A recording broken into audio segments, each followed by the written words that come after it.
It's February and the NASCAR season is kicking off its second race of the season at Fontana. It's the last time they will race at this track before it's demolished, and a new half-mile racetrack will take its place. There were many drivers who looked like they had a winning chance coming into the weekend, including Kyle Busch. We interviewed his pit crew.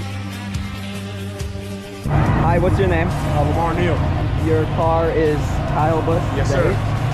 What's your role in the pit? I am a tire carrier. I drop the tires off for the changes in the jack man. The tires are very heavy, right? They used to be. Now they're a little lighter, so we got to be quicker on our feet.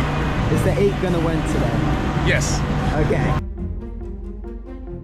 It's 34 laps to go, and Kyle Busch pulls up alongside Ross Chastain in the number 1 car to take the lead.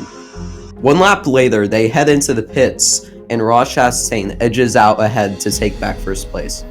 Now whoever had the faster pit stop would win the race.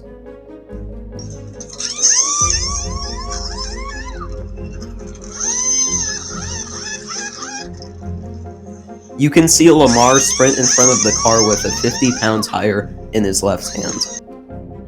Thanks to his pit crew, Kyle Busch was able to keep a distance on his competitor and was able to sail around the track for his final lap. Off the last turn, Kyle Busch weaves around the lapped car and heads to the finish line. Kyle Busch wins California.